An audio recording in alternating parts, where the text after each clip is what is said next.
Hello guys, welcome to my YouTube channel. नोंथांमोननि YouTube channel रायबाय ओमफ्राय नोंथांनि सिगाङाव फिन आरोबाव गोदान भिडिअ फैलायबाय नोंथांमोना भिडिअखौ सिगाङाव थांनानै बा टाइटेल नायनानै भिडिअखौ नोंथांमोना भिडिअखौ दाउ स्किप खालामजासे जोबजासे नायलांदो लोगोफोर ओमफ्राय लोगोफोर आं दिनै नोंथांमोननो गोबांथार निउस लाना फैदों नोंथांमोना बे निउसखौ मोनथिजोबनो थाखाय नोंथांमोना भिडिअखौ फार्स्टनिफ्राय जोबजासे नाय आरोना ओमफ्राय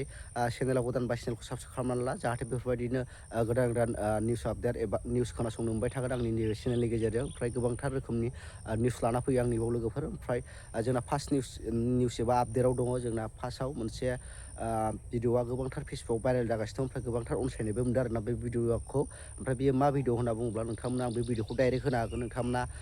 नायना लानो हागोन आरोना ओमफ्राय नैबे भिडिअखौ नायना लाग्रोदो लोगोफोर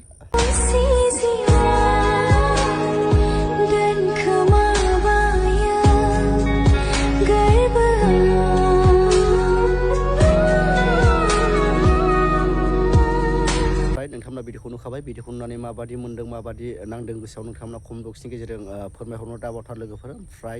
बिथांमोननि थाखाय आबै आबौखौनो सिगां आबै आबौमोननि थाखाय भिडिअखौ लाइक खालामना हो आरोना आंनि थाखाय नङाबाबो बे आबै आबौफोरनि थाखाय भिडिअखौ लाइक खालामना हो ओमफ्राय भिडिअखौ शेयार खालामना हो आरोना जाहाथे गोबांथार मानसिया नुनो हाथों आरो बिथांमोननि अनलायनायखौ आरोना ओमफ्राय फैदो जोंना नेक्स्ट आपडेटआ दं जाहैबाय लोगोफोर मोनसे भिडिअ मोन्दों बे भिडिअ जाहैबाय लोगोफोर बे भिडिअआबो गोबांथार ससियेल मिडियाआव गोसारदों आरोना बे भिडिअआ मा जाहैबाय लोगोफोर मोखां फांथेजोबनाय ओमफ्राय मोखां फांथेजोबनानै मोखांखौ नुवाखै आरोना मोखांखौ होथेजोबनानै बिथाङा मोनसे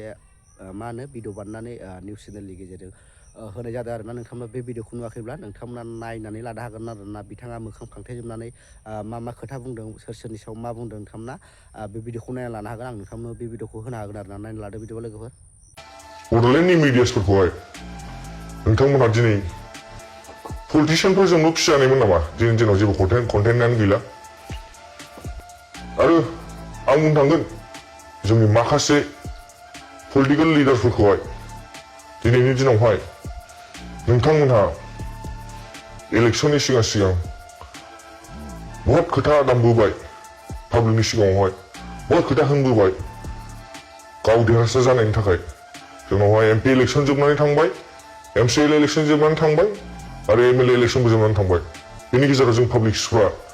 बहुत खोथा खोनासंनो मोनबाय 2020 सनावहाय मोनसे बिटिआर सुक्ति जादोंमोन बाहाय रन्जन दैमारि बिथाङाबो सुक्ति खालामनायावहाय सासे साइन होग्रा बिथांमोन नाथाय 2020 सननिफ्रायबो इलेक्सन जानाय समाव बिथाङा जोबथेसालियाव थादोंमोन बिथाङा जेबो भेलु गैयै जादों दिनैनि दिनावबो बिथाङा जेलावनो दङ इलेक्सननि सिगां गोबां लिडार्सफ्रा पाब्लिकनि सिगाङाव गोबां खोथा दामबोदोंमोन बिथांखौ उदां अख्राङाव लाबोगोन होननानै नाथाय दिनैनि दिनावहाय मानो सिरि दिनैनि दिनावहाय बिथाङा उदां अख्राङाव मानो गैया बिथाङाबोथ' हारिनि थाखाय नांबोदोंमोन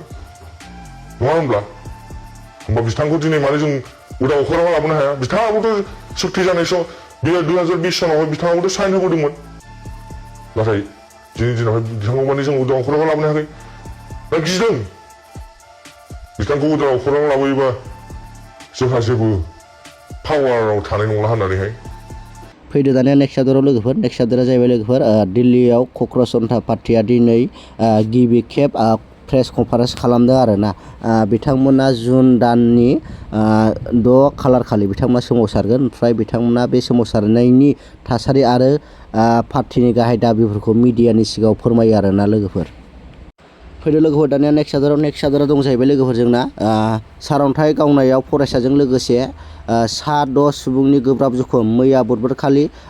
गलकगन्जआव जायो बे गिख्रंथाव जाथाया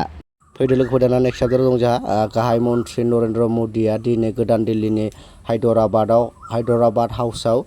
भेनेजुएलानि मावथ'नाय हादोरगिरि डेल्सी रड्रिगेजजों लोगो हमहैयो फैदो लोगोफोर दाना नेक्स्ट आपडेटआ जाहैबाय लोगोफोर जोंना सारअन्थाइ गावनायाव जिउ खहा सासे सुबुंनि बर्मायाव जायो सारअन्थाइ गावनायाव जिउ खहा 40 बोसोर बैसोनि राजु रामसियारिनि खामानि मावबाय थानाय समाव जायो गिख्रंथाव मिथिंगायारि खैफोद